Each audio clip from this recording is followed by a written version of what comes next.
Hey everybody, welcome to another episode of Shape Your Story. My name is Nathan Coutinho. And I'm Lisa Rothstein. All right, Lisa, great to have you back. We're going to do another episode. What are we going to learn today?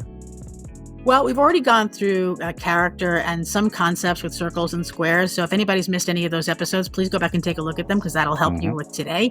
What I want to talk about today is we've learned how to make some of these things and how might we actually use them in our whiteboards. So there are certain concepts that come up a lot and that I thought you might want to learn to draw those whenever you need to. Awesome. Let's get started. Okay, great. So this time I'm going to use my iPad because we've been using paper, and so just to show you how you can use the iPad. Now, this is just my iPad using the Logitech Reach looking down at my desk, but you could also basically transmit your iPad into a meeting. Right now I'm doing this so that you can actually see my hands. So there are certain concepts that come up a lot when we're having conversations at work. And so let's talk about how we might draw those things. So one of them is the concept of time. Time, being on time, what time are we going to do this, things like that. So the easiest way to do time is just to do a circle. It's not even a good circle. I'm going to make that one go away, make it a little bit of a closed circle, make it a little bit neater, and then do like a V shape that looks, and now you've got a clock.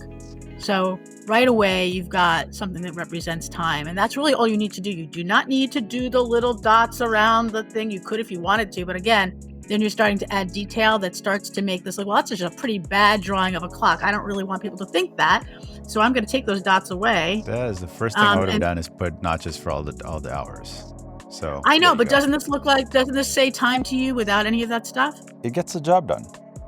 It gets the job done, and that's what you want to do, is anything that gets the job done. Now, there are other ways to represent time that you might need or you might not need. So, time, the clock is one way of doing it. If you wanted to make it a little bit more urgent, you could turn the clock into like a bomb. Now it's like, you see, I put a little square on top with a thing coming out, maybe like a fuse coming out, and maybe it's burning, like, it's urgent, right? That's kind of a story about time. You wouldn't probably necessarily need to use that, but sure, it's kind of a fun way of adding. It's like, okay, here's our thing, and now it's urgent. Another way of representing time, which would be for a different situation, is like, well, when are we going to get this done? Not how fast are we going to get it done, but when are we going to get it done? It might be something that has to do with like kind of a year or a month, and now you want to have like a square that has a line sort of partway across the top, and now you're starting to see a calendar. If you want it to be more than a month, you might want to add a couple of lines next to it, so now you see that it goes like, that's just the top page of a bunch of pages. Sometimes I'll add some squares just to make it absolutely clear, but you don't necessarily need that, especially if I'm going to take those away now, especially if you added this on top here. Now it's like, okay, this is the beginning of the year, and now we've got all of these months that are going to come after. So up to you whether you think you really need to add this, even without the ones going across. I get it. It's a calendar. So it's two different kinds of time. One is hours out and on the left. Yeah, time's running out, or it's a timer, and the other one is kind of more overtime, like or scheduling, right? So you would use the calendar more for that when you're having that kind of a conversation. One thing I noticed right away, Lisa, is that undo button. I think you're using Procreate, right? Yes, that's right. I should have told you that. I'm using Procreate. This is the Apple iPad Pro, and the app is called Procreate. There's other apps that are really good. There's one called Concepts. I forget who makes that. There's, another one by Adobe, like Adobe Sketch or Adobe Draw. It doesn't matter which one you use, but this is my favorite. Right. I mean, I was just admiring the fact that you have an undo as opposed to me using an eraser yesterday, and which I will probably do today again. It's just so much easier to go back and forth. That's what when you get used to using an iPad, I find myself looking for the undo button when I'm painting or when I'm drawing with a pencil and it doesn't exist. So it's kind of, you get a little bit spoiled. So I'm left-handed, as you can tell, and I use my right hand for the undos and everything, and over here in my left hand to draw with. So there are other ways of doing time that I do not recommend because they're very hard to draw. I'd rather, if I want to show urgency or a ticking time's ticking down. Some people will try to draw this, and I'm going to have a hard time drawing it because it's hard to draw. It's an hourglass. Sure. So if you do that, it's like, what? I don't get it. And then you still have to draw the sand coming down. I would rather do this than that because this is hard to do. Yeah. If you do insist on doing that, it's easier actually to think of a woman's body and then draw it. See, like that's a little bit better actually, but I really don't. I don't care for that. And I am going to use my eraser now to show what that looks like. Yeah. See, it's faster to do the undo. It's just a lot more work to kind of get the same message out, right? Just because exactly. Just drawing the hourglass shape alone and then all the sand that's falling down, it's easier to do what you did on the left, I think. Well, it takes too long. And if you're doing this at a whiteboarding meeting, the whole speed, both of what you're drawing and also speed of understanding from your reader are the two most important things to me. And the more you have to do to make it communicate, the less useful it is. So again, these are two good ways of representing time. And then you don't even need the time bomb part. I'll take that off, because that's kind of a special thing. You could be talking about time and then say, well, actually, it's much more urgent than that. It's more urgent than what we said. So now I'm going to add the bomb thing. And actually would make everybody laugh, like where we're going to be in trouble if we don't get this done by a certain time. Right. Right. So that's time. I'm going to make that a little bit smaller so we have more room. That's another thing I love about using the iPad is you can move things around. So another thing that comes up in meetings or in conversations a lot is money. So easiest way to do money is just to, depending on what culture you're in, you can just do a dollar sign and that means money. Mm-hmm. Or if you're in Europe, you could do a euro sign, or if you're in Japan, you can do this sign, so obviously any currency sign can start to mean money just by itself. It's not beautiful, but it does the job. But if you want to represent money in other ways, there are ways like, my favorite way is kind of, and you see it a lot in emoji. I make like a blob with a few little things on top like this. Yeah. It looks like a bag of money, and then I'll put like a currency on top. And now we have something that represents money or budget or things like that. And if you want to talk about a lot of money. Yeah. I've never actually seen a bag of money that looks like this, but you just see it in cartoons all the time. So it becomes a symbol that a lot of people recognize. That's why you see it in emojis, right? Another one is, this is a little bit like the calendar. You take a rectangle and you kind of put an oval in the middle, trying to do as little as possible, some lines around the side, and now you kind of got a bill. Even if I don't put a president in the middle, you kind of got a bill, and then if I put a bunch of lines underneath, now you've kind of got a stack of bills. I don't care for it as much as this. I prefer this. Yeah, I like the money bag too. It's easier to draw and it's easier to understand. But sometimes money won't be this. Sometimes you're trying to talk about how things are going at the company in terms of money, like revenue going up or down. And the easiest way to do that is just to draw a square and make like something that looks like a what do you call it? A chart going up or going down, like a right? Chart, it doesn't even financial chart. Thank you. I'm having a little bit of trouble with my vocabulary today, but that basically says we're making money. And this, obviously the opposite says we're losing money. And that's the easiest thing, easiest way to do that. And then if you're having a conversation about that, it's like, well, why are we losing money? And then you can start to write all the reasons why. But so those are some common things. I really like being able to visualize time and money.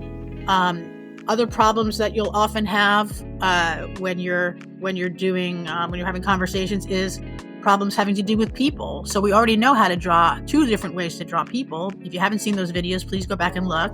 But we can either draw our keyhole people. Yep. And they're having problems. So they might be. I had some people say they should be facing away from each other. So I think that's actually good. So if they're facing away from each other with unhappy, I'm gonna put their arms like, there's some conflict there, right? They're not seeing eye to eye. So you could be having problems with people.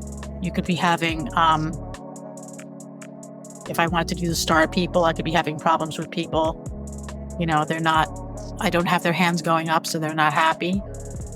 And you could even write, conflict or morale, and you'll understand that you're talking about a people problem, right? So these are issues that you might have with different kinds of concepts. So other ones that are happier ones might be something having to do with, well, what does winning look like? Let's talk about if we're winning. So you could do something. We're going to be talking about this a little bit more later in terms of metaphors. But if you put like your star person on the top of the mountain, which is just an upside down triangle, that looks like victory to me. Yeah. I won. We won. If it's more than one person, it's the team. We got to the top of the mountain. Everything is wonderful. We won. The other one that's really good, that I like to use a lot, is just I'm going to make the letter U and just a line across, and then like 2 ears on here, and then like a triangle at the bottom, and you've got kind of a trophy. Sure.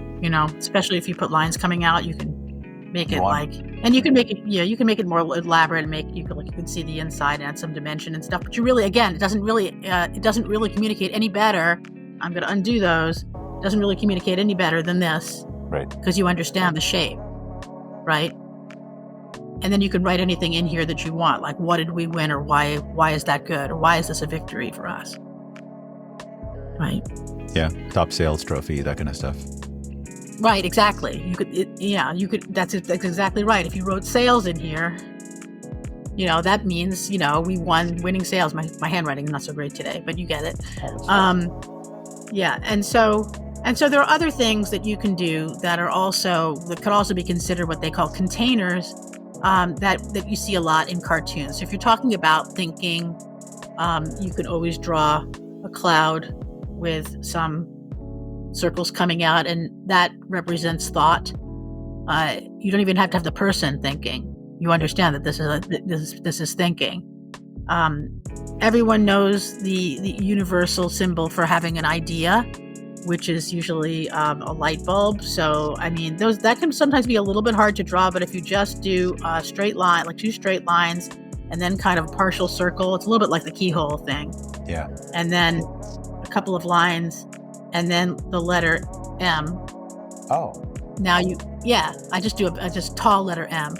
You could also do it like a curlicue, but it's hard. It's harder to do that. I think if you just think M, now I have a light bulb. It's easier to remember how to do it in a pinch, because one of the things that makes this helpful is to just be able to pull it out of your pocket whenever you want to, and not have to think, oh, how do I make this again? So, I'll show that one to you again, because I think you might want to use it. So again, to me, if you try to draw it like this, you might have trouble. So easiest way is to just do two straight parallel lines, and then a circular kind of thing connecting them, then a couple of lines underneath. And that's actually enough right there. But if I like the thing in the middle, so I like the letter M in the middle to make sure that we know what it is. And then obviously a few lines coming out so that we can show it's lit up, right? Awesome. Inside of the top thought balloon, you can also, obviously write whatever thoughts you want. But even if you don't have anything in there, it just means, we're thinking about it, ruminating. Very cool. Right. So these cover a lot of situations. When we're talking, we did a little bit about this when we were talking about the squares. But if you wanted to symbolize something having to do with work, we have, obviously we had the thing that was email, but then we turned it into a briefcase. Right. So that can be work. If we're talking about, more like computer work, we talked about this last time. All I did was a square with a square in the middle, and then one more extra line underneath. Now I could, if I wanted to, get all fancy and then draw this thing and then start to draw the keys on the keyboard. So do I need that? No. It's messy. It read, whoops, come back. It read as a computer just like that. just a square with a square in the middle and an extra line underneath that basically says that's the keyboard. Yeah. And so you could, and if you put work underneath either of these images, now we have, this is office work and this is kind of like computer work. So it's just really easy to visualize those things. So now right here you have like a whole vocabulary, most of which was made out of the stuff that we've already learned about circles and squares and people, but some of which, are special, like the light bulb and the trophy and stuff, but they're all very simple shapes. All right, so that was great. And I figured we'd have more time to actually watch me draw. I'm sure everyone's sick of that by now. So maybe what I'll do is I'll do this as homework, and I would recommend everyone else also do some homework with this episode. Go back, listen to Lisa, watch how she's building all these it's not artwork, right? But it's basically accentuating all the drawings that you're doing, the keyboards and everything else that you just showed. Practice. I will practice, Lisa. I promise I'll practice before we get to our next session. And that way we'll continue. Lisa, any last thoughts? No, again, what you just said is so true. It's not art. Remember, it's about being able to communicate something quickly and visually so that people can buy into what you're trying to get them to buy into. Awesome. All right, cool. So see you all on the next episode. This is Shape Your Story. Thanks, Lisa. We'll see you all next time. Bye.